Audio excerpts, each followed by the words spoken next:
أعوذ بالله من الشيطان الرجيم. بسم الله الرحمن الرحيم. براءة من الله ورسوله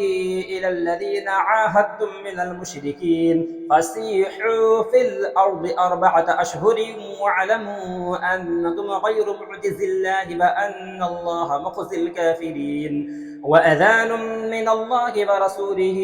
إلى الناس يوم الحج الأكبر أن الله بريء من المشركين ورسوله فإن تبتم فهو خير لكم وإن توليتم فاعلموا أنكم غير معجز الله وبشر الذين كفروا بعذاب أليم. إلا الذين عاهدتم من المشركين ثم لم ينقصوكم شيئا ولم يظاهروا عليكم أحدا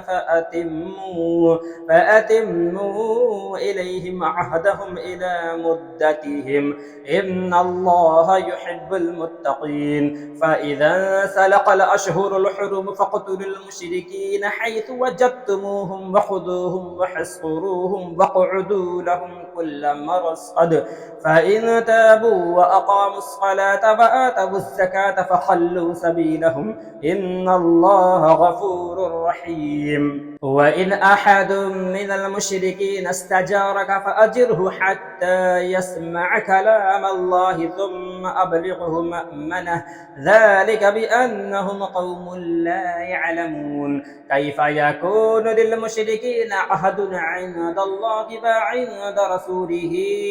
إلا الذين عاهدتم عند المسجد الحرام فما استقاموا لكم فاستقيموا لهم إن الله يحب المتقين. كيف وإن يظهروا عليكم لا يرقبوا فيكم إلا ولا ذمة يرضونكم بأفواههم وتأبى قلوبهم وأكثرهم فاسقون. اشتروا بآيات الله ثمنا قليلا فصدوا عن سبيله إنهم ساء ما كانوا يعملون.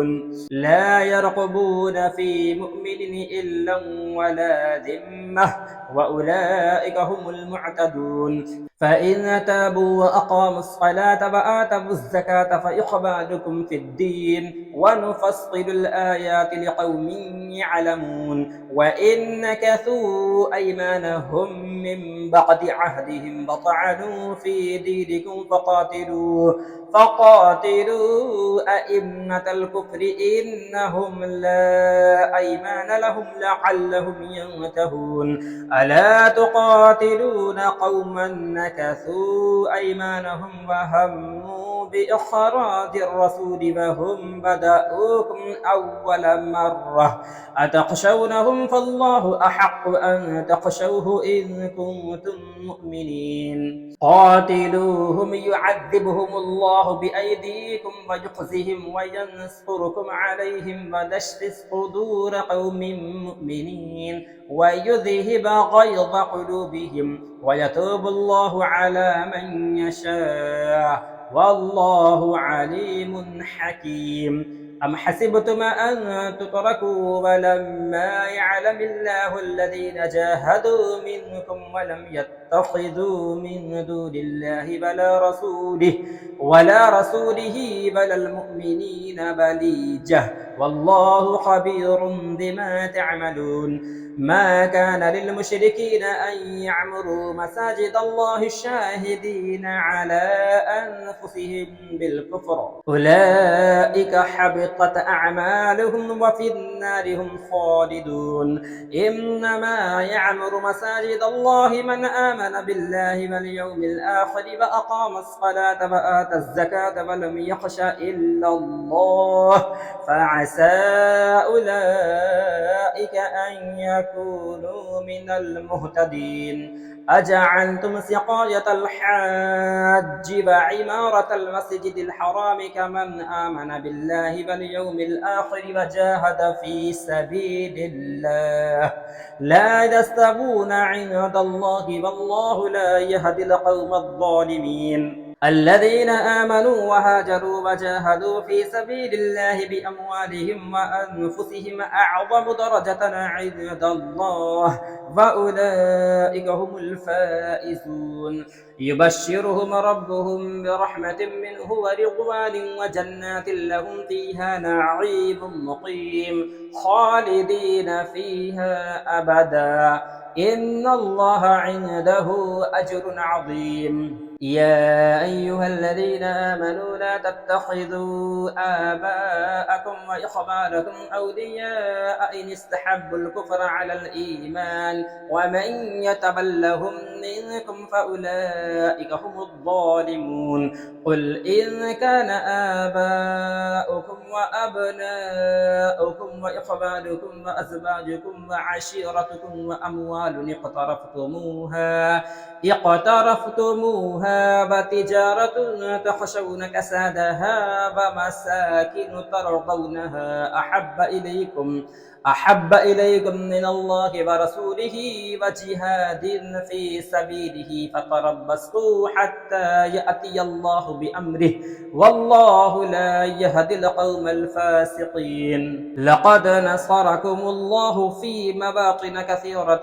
ويوم حنين إذ أعجبتكم كثرتكم فلم تغن عنكم شيئا وضاقت عليكم الأرض بما رحبت ثم وليتم مدبرين ثم أنزل الله سكينته على رسوله وعلى المؤمنين وأنزل جنودا لم تروها وعذب الذين كفروا وذلك جزاء الكافرين ثم يتوب الله من بعد ذلك على من يشاء والله غفور رحيم يا أيها الذين آمنوا إنما المشركون نجس فلا يقربوا المسجد الحرام بعد عامهم هذا وإن خفتم عيلة فسوف يغنيكم الله من فضله إن شاء إن الله عليم حكيم قاتلوا الذين لا يؤمنون بالله ولا باليوم الآخر ولا يحرمون ما حرم الله ورسوله ولا يدينون دين الحق من الذين أوتوا الكتاب حتى يعطوا الجزية عن يد وهم صاغرون وقالت اليهود عزير ابن الله وقالت النصارى المسيح ابن الله ذلك قولهم بأفواههم يضاهئون قول الذين كفروا من قبل قاتلهم الله أنى يؤفكون اتخذوا أحبارهم ورهبانهم أربابا من دون الله والمسيح ابن مريم وما أمروا إلا ليعبدوا إلها واحدا لا إله إلا هو سبحانه عما يشركون يريدون أن يطفئوا نور الله بأفواههم ويأبى الله إلا أن يتم نوره ولو كره الكافرون هو الذي أرسل رسوله بالهدى ودين الحق ليظهره على الدين كله ولو كره المشركون يا أيها الذين آمنوا إن كثيرا من الأحبار والرهبان ليأكلون أموال الناس بالباطل ويصدون عن سبيل الله والذين يكنزون الذهب والفضة ولا ينفقونها في سبيل الله فبشرهم بعذاب أليم يوم يحمى عليها في نار جهنم فتكوى بها جباههم وجنوبهم وظهورهم هذا ما كنزتم لأنفسكم فذوقوا ما كنتم تكنزون إن عدة الشهور عند الله 12 شهرا في كتاب الله يوم خلق السماوات والأرض منها 4 حرم ذلك الدين القيم فلا تظلموا فيهن أنفسكم وقاتلوا المشركين كافة كما يقاتلون يرونكم كافة واعلموا أن الله مع المتقين. إنما النسيء زيادة في الكفر يضل به الذين كفروا يحلونه عاما ويحرمونه عاما ليباطئوا عدة ما حرم الله فيحلوا ما حرم الله. زين لهم سوء أعمالهم والله لا يهدي القوم الكافرين. يا أيها الذين آمنوا ما لكم إذا قيل لكم انفروا في سبيل الله اثاقلتم إلى الأرض أرضيتم بالحياة الدنيا من الآخرة فما متاع الحياة الدنيا في الآخرة إلا قليل. إلا تنفروا يعذبكم عذابا أليما ويستبدل قوما غيركم ولا تضروه شيئا والله على كل شيء قدير. إلا تنصروه فقد نصره الله إذ أخرجه الذين كفروا ثاني اثنين إذ هما في الغار إذ يقول لصاحبه لا تحزن إن الله معنا فأنزل الله سكينته عليه فأيده بجنود لم تروها وجعل كلمة الذين كفروا السفلى وكلمة الله هي العليا والله عزيز حكيم. انفروا خفافا وثقالا وجاهدوا بأموالكم وأنفسكم في سبيل الله ذلكم خير لكم إن كنتم تعلمون. لو كان عرضا قريبا وسفرا قاصدا لاتبعوك ولكن بعدت عليهم الشقة وسيحلفون بالله لو استطعنا لخرجنا معكم يهلكون أنفسهم والله يعلم إنهم لكاذبون. عفى الله عنك لما أذنت لهم حتى يتبين لك الذين صدقوا وتعلم الكاذبين. لا يستأذنك الذين يؤمنون بالله واليوم الآخر أن يجاهدوا بأموالهم وأنفسهم والله عليم بالمتقين. إنما يستأذنك الذين لا يؤمنون بالله واليوم الآخر وارتابت قلوبهم فهم في ريبهم يترددون. ولو أرادوا الخروج لأعدوا له عدة ولكن كره الله بعاثهم فثبطهم وقيل اقعدوا مع القاعدين. لو خرجوا فيكم ما زادوكم إلا خبالا ولأوضعوا خلالكم يبغونكم الفتنة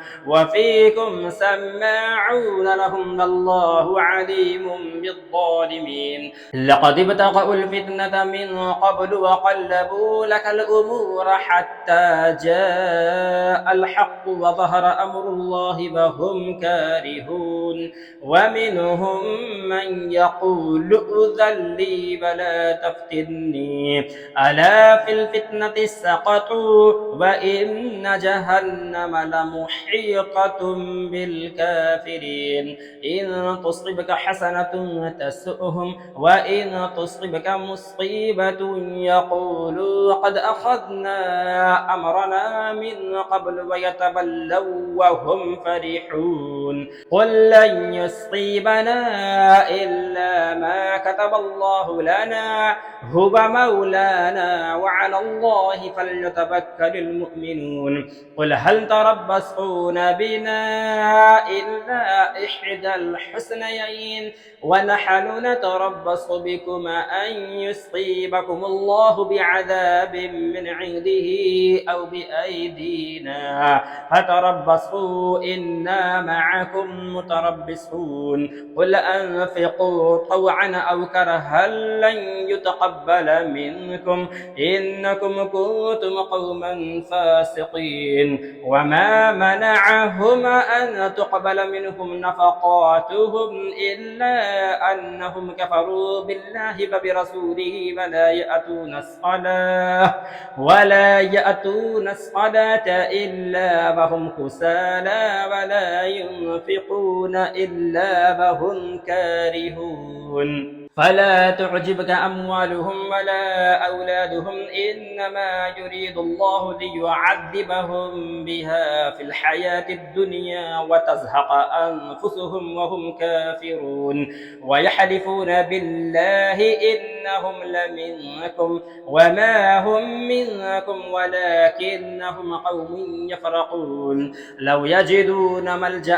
أو مغارات أو مدخلا لولوا إليه وهم يجمحون ومنهم من يلمسك في الصدقات فإن أعطوا منها رضوا وإن لم يعطوا منها إذا هم يسخطون ولو أنهم رضوا ما آتاهم الله ورسوله وقالوا حسبنا الله سيؤتينا الله من فضله ورسوله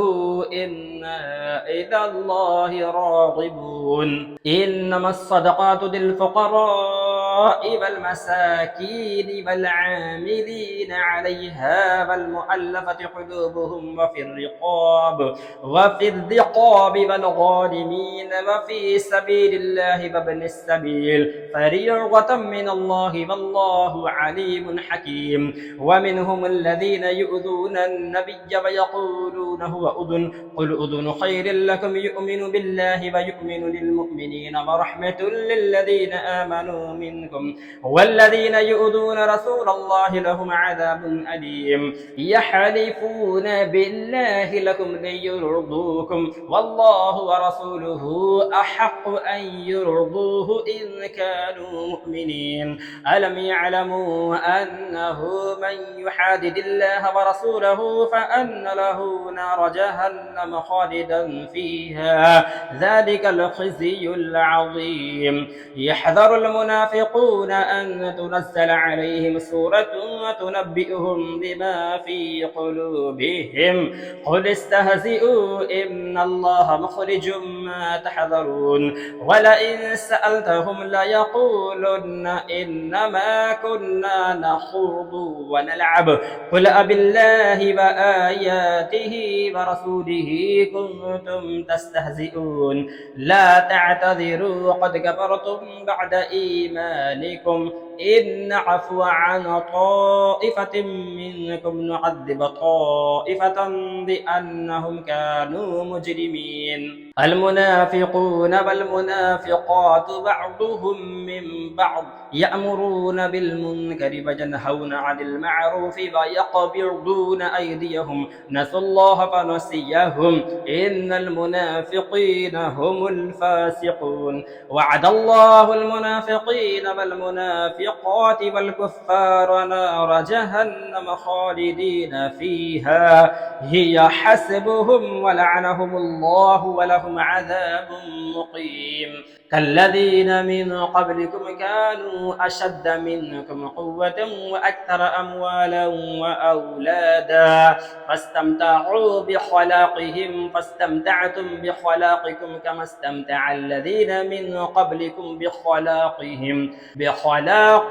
وخضتم كالذي خاضوا أولئك حبطت أعمالهم في الدنيا والآخرة وأولئك هم الخاسرون ألم يأتهم نبأ الذين من قبلهم قوم نوح وعاد وثمود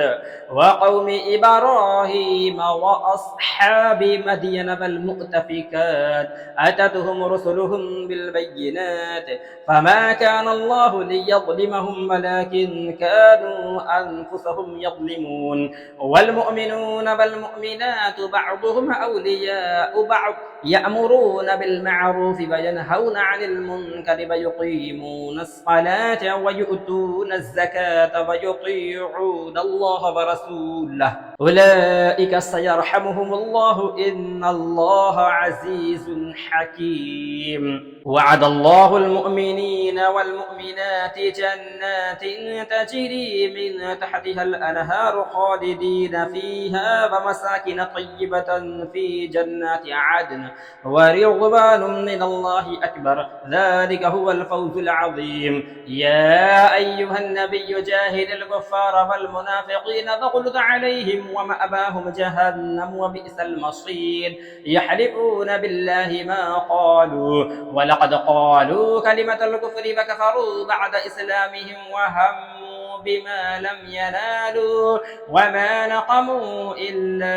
أن أغناهم الله ورسوله من فضله فإن يتوبوا يك خيرا لهم وإن يتولوا يعذبهم الله عذابا أليما في الدنيا والآخرة وما لهم في الأرض من ولي ولا نصير. ومنهم من عاهد الله لئن آتانا من فضله لنصدقن ولنكونن من الصالحين فلما آتاهم من فضله بخلوا به فتولوا وهم معرضون فأعقبهم نفاقا في قلوبهم إلى يوم يلقونه بما أخلفوا الله ما وعدوه وبما كانوا يكذبون. ألم يعلموا أن الله يعلم سرهم ونجواهم وأن الله علام الغيوب. الذين يلمزون المطوقين من المؤمنين في الصدقات والذين لا يجدون إلا جهدهم فيسخرون منهم سخر الله منهم ولهم عذاب أليم. استغفر لهم أو لا تستغفر لهم إن تستغفر لهم 70 مرة فلن يغفر الله لهم ذلك بأنهم كفروا بالله ورسوله والله لا يهدي القوم الفاسقين. فرح المخلفون بمقعدهم خلاف رسول الله فكرهوا أن يجاهدوا بأموالهم وأنفسهم في سبيل الله وقالوا لا تنفروا في الحر قل نار جهنم أشد حرا لو كانوا يفقهون فليضحكوا قليلا وليبكوا كثيرا جزاء بما كانوا يكسبون. فإن رجعك الله إلى طائفة منهم فاستأذنوك للخروج فقل لن تخرجوا معي أبدا ولا تقاتلوا معي عدوا إنكم رضيتم بالقعود أول مرة فاقعدوا مع الخالفين ولا تصل على أحد منهم مات أبدا ولا تقم على قبره إنهم كفروا بالله ورسوله وماتوا وهم فاسقون. ولا تعجبك أموالهم وأولادهم إنما يريد الله أن يعذبهم بها في الدنيا فتزهق أنفسهم وهم كافرون. وإذا أنزلت سورة أن آمنوا بالله وجاهدوا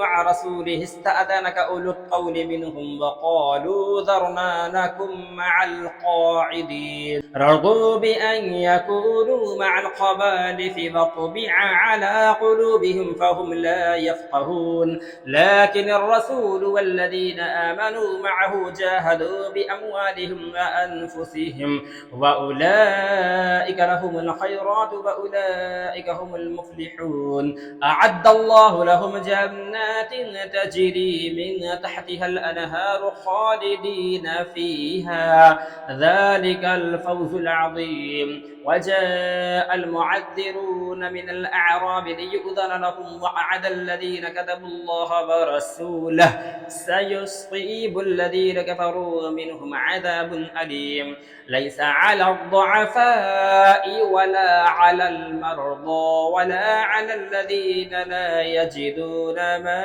ينفقون حرج إذا نصحوا لله ورسوله ما على المحسنين من سبيل والله غفور رحيم. ولا على الذين إذا ما أتوك لتحملهم قلت لا أجد ما أحملكم عليه تولوا وأعينهم تفيض من الدمع حزنا ألا يجدوا ما ينفقون. إنما السبيل على الذين يستأذنونك فهم أغنياء رضوا بأن يكونوا مع الخبالف فطبع الله على قلوبهم فهم لا يعلمون. يعتذرون إليكم إذا رجعتم إليهم قل لا تعتذروا لن نؤمن لكم قد نبأنا الله من أخباركم وسيرى الله أعمالكم ورسوله ثم تردون إلى عالم الغيب والشهادة فينبئكم بما كنتم تعملون سيحلفون بالله لكم إذا انقلبتم إليهم لتعرضوا عنهم فأعرضوا عنهم إنهم رجس ومأواهم جهنم جزاء بما كانوا يكسبون يحلفون لكم لترضوا عنهم فإن ترضوا عنهم فإن الله لا يرضى عن القوم الفاسقين الأعراب أشد كفرا ونفاقا وأجدر ألا يعلموا حدود ما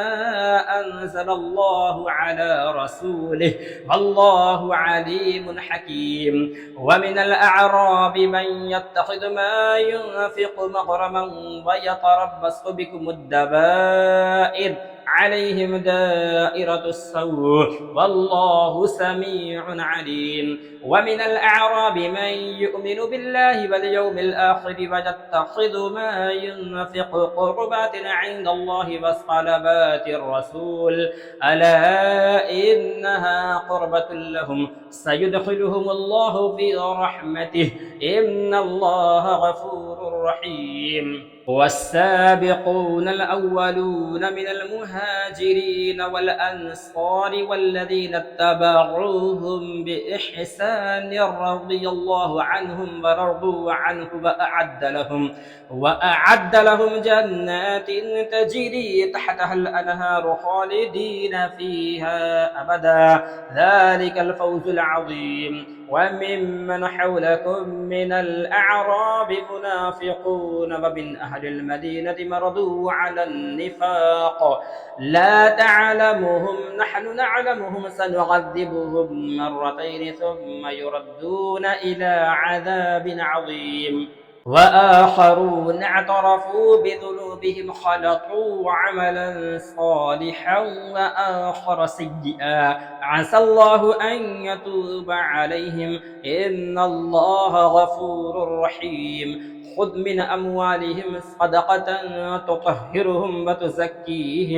وتزكيهم بها وصل عليهم إن صلاتك سكن لهم والله سميع عليم ألم يعلموا أن الله هو يقبل التوبة عن عباده ويأخذ الصدقات وأن الله هو التواب الرحيم وقل اعملوا فسيرى الله عملكم ورسوله والمؤمنون وستردون إلى عالم الغيب والشهادة فينبئكم بما كنتم تعملون وآخرون مرجون لأمر الله إما يعذبهم وإما يتوب عليهم والله عليم حكيم والذين اتخذوا مسجدا ضرارا وكفرا وتفريقا بين المؤمنين وإرصادا لمن حارب الله ورسوله من قبل وليحلفن إن أردنا إلا الحسنى والله يشهد إنهم لكاذبون لا تقم فيه أبدا لمسجد أسس على التقوى من أول يوم أحق أن تقوم فيه رجال يحبون أن يتطهروا والله يحب المطهرين أفمن أسس بنيانه على تقوى من الله ورضوان خير أم من أسس بنيانه على شفا جرف نهار فانهار به في نار جهنم والله لا يهدي القوم الظالمين لا يزال بنيانهم الذي بنوا ريبة في قلوبهم إلا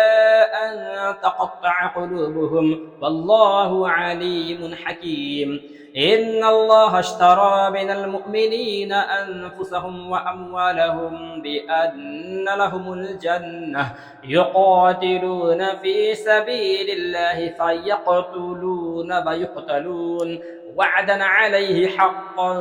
في التوراة والإنجيل والقرآن، ومن أوفى بعهده من الله فاستبشروا ببيعكم الذي بايعتم به، وذلك هو الفوز العظيم. التائبون العابدون الحامدون السائحون الراكعون الساجدون الآمرون بالمعروف والناهون عن المنكر والحافظون لحدود الله فبشر المؤمنين. ما كان للنبي والذين آمنوا أن يستغفروا للمشركين ولو كانوا أولي قربى من بعد ما تبين لهم أنهم أصحاب الجحيم. وما كان استغفار إبراهيم لأبيه إلا عن موعدة وعدها إياه فلما تبين له أنه عدو لله تبرأ منه إن إبراهيم لأواه حليم. وما كان الله ليضل قوما بعد إذ هداهم حتى يبين لهم ما يتقون إن الله بكل شيء عليم. إن الله له ملك السماوات والأرض يحيي ويميت وما لكم من دون الله من ولي ولا نصير. لقد تاب الله على النبي والمهاجرين والأنصار الذين اتبعوه في ساعة العسرة من بعد ما كاد يزيغ قلوب فريق منهم ثم تاب عليهم إنه بهم رؤوف رحيم. وعلى الثلاثة الذين خلفوا حتى إذا ضاقت عليهم الأرض بما رحبت وضاقت عليهم أنفسهم وظنوا أن لا ملجأ من الله إلا إليه ثم تاب عليهم ليتوبوا إن الله هو التواب الرحيم. يا أيها الذين آمنوا اتقوا الله وكونوا مع الصادقين. ما كان لأهل المدينة ومن حولهم من الأعراب أن يتخلفوا عن رسول الله ولا يرغبوا بأنفسهم عن نفسه ذلك بأنهم لا يصيبهم ظمأ ولا نصب ولا مخمصة في سبيل الله ولا يطؤون موطئا يغيظ الكفار ولا ينالون من عدو نيلا إلا كتب لهم به عمل صالح إن الله لا يضيع أجر المحسنين. ولا ينفقون نفقة صغيرة ولا كبيرة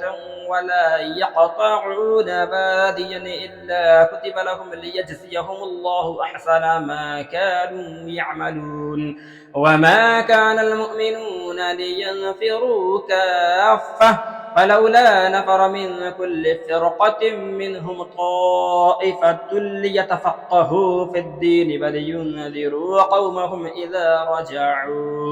إذا رجعوا إليهم لعلهم يحذرون. يا أيها الذين آمنوا قاتلوا الذين يلونكم من الكفار وليجدوا فيكم غلظة واعلموا أن الله مع المتقين. وإذا ما